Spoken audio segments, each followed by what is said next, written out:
Hello, Bloomington. I'm Mayor Tim Busse, and this is the Council Minute for the week of September 12th. At our meeting on Monday night, the City Council approved the preliminary 2023 tax levy and the directly related preliminary 2023 general fund budget. The preliminary levy is proposed to increase by 10.5% to $75.5 million. When we had the initial discussion about the 2023 levy a couple of weeks back, the proposed levy increase was 11.58%. That number came down after the council asked staff to use Strategic Priorities Fund money to buy down the increase for this year. There is no question, an increase of 10.5% is significant. That's a big number. But as the council discussed at length on Monday night, the increase addresses significant staffing and operational needs in Bloomington public safety. These are issues we've been talking about for some time now, and that have been identified as top priorities by Bloomington residents. This chart breaks down the proposed 10.5% tax levy increase and shows how that total would parse out by city department. As you can see, 3.49% of the increase would go toward the police department. 3.38% will go to the fire department. And even the 1.52% increase in the debt service, the majority of that number is the debt related to the new fire station number 4. In total, more than 8% of the 10.5% proposed levy increase is dedicated to public safety. This truly is a public safety budget. More specifically, investments in police would mean 2 additional police officers, a new training dispatch supervisor, and funds for body cameras, training, and supplies. Investments in the fire department would move Bloomington toward the much-needed transition to a full-time fire department by adding 6 full-time firefighters next year to go along with the 4 full-timers hired this year. It's important to note, this council action of approving the preliminary levy is but one step in the larger discussion of Bloomington's budgets. The City Council will be talking budgets in 4 different meetings through October and into November, leading up to our special budget meeting on December 5th. As I said Monday night, and other council members repeated, this is an ongoing conversation. This budget reflects what we have heard from the community regarding investments in public safety. But it clearly isn't taking place in a bubble. There's a lot going on in the world right now, and there are many questions and concerns and issues that need to be considered as a community, considered as individuals, and considered as a city council. There's a lot of Bloomington budget information available on the city's webpage. Please check it out, and don't hesitate to contact me or other members of the city council or city staff if you have questions. Also on the agenda on Monday night was an item that, frankly, we haven't seen before on a city council agenda. It was titled Preliminary Approval of the HRA Levy and Consent of the Port Authority Levy for 2023. As I often do, let's start with some background here. The Housing and Redevelopment Authority, or the HRA, is a pretty common agency in cities, and they have different responsibilities depending on where you are. In Bloomington, the HRA helps provide affordable housing opportunities for people who aren't adequately served by the marketplace. It coordinates the city's efforts to preserve existing neighborhoods, and it promotes development and redevelopment that enhances Bloomington. The HRA does this through a variety of programs like rental assistance and first-time homebuyer assistance. The most noteworthy program is the Housing Rehabilitation Loan Program. It's a very successful program that provides loans to residents to help them fix up their homes.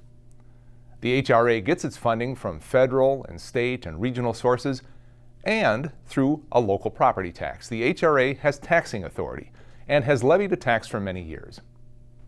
Now, a port authority, like the Port Authority in Bloomington, is a less common city agency.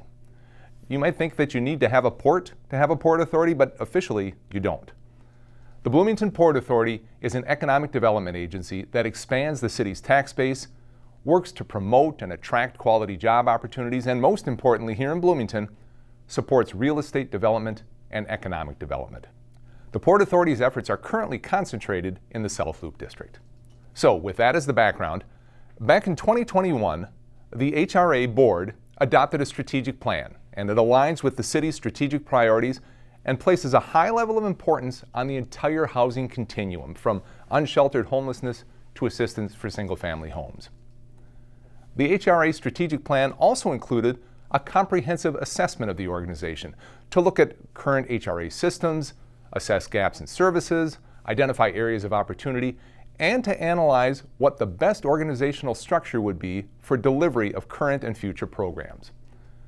That last part is pretty important because ultimately it focused on economic and business development in Bloomington. Most cities of our size have an economic development authority, also known as an EDA, that works on business development, expansion, and retention. Now, while the HRA and the Port Authority both had some of those responsibilities, the feeling was that we didn't have specific staff whose main responsibility was to cultivate and develop and grow the Bloomington business community. The council and staff agreed it's something that Bloomington needs. The assessment of the HRA was done by an outside consultant, and it was completed in May. It included some insightful observations. For example, Black, Indigenous, and people of color individuals and seniors are the fastest growing groups in the city, and they are currently underserved by the HRA. That home ownership programs are often limited by funding sources.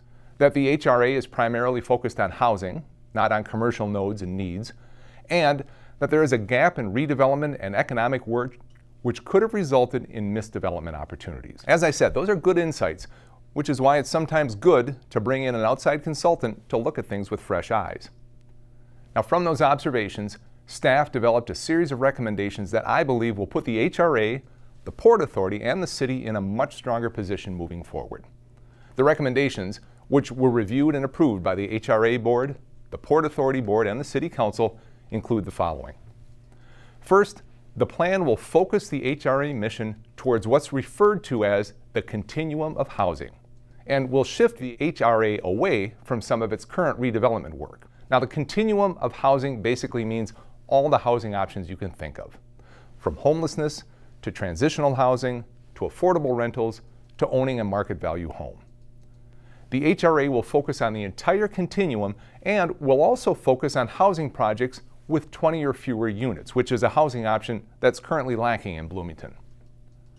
Second, the plan envisions a totally new role for the Port Authority that fits the city's current and emerging needs. It would move the majority of multifamily and commercial redevelopment to the Port Authority. That would include responsibility to continue the success of Bloomington's Opportunity Housing Ordinance. It would also make the Port Authority responsible for those important activities we talked about earlier: business development, expansion, and retention. To accomplish that important work, the Port Authority would add 5 full-time staff members, with 3 of those coming from vacant positions in the HRA being moved into the Port, and the other 2 being new hires. The next logical question is, how are we going to pay for all of this? And I'm happy to report that the net new cost will be 0. Remember, I mentioned earlier that the HRA has the power to levy a tax and has done so for more than a decade. Well, the Port Authority also has taxing power. The plan that was preliminarily approved by the council on Monday night would pay for this restructuring of these 2 city divisions by decreasing the levy of the HRA, and it would turn on and increase the levy of the Port Authority by the same amount. So, rather than paying an HRA levy of $4 per month, Bloomington residents will pay an HRA levy of $2 a month and a Port Authority levy of $2 a month. Same $4, but 2 much more effective organizations that meet our community needs and a much more efficient use of tax dollars. Very simply, we can't afford to miss development opportunities.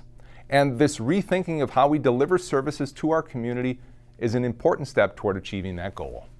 I'm excited about this plan.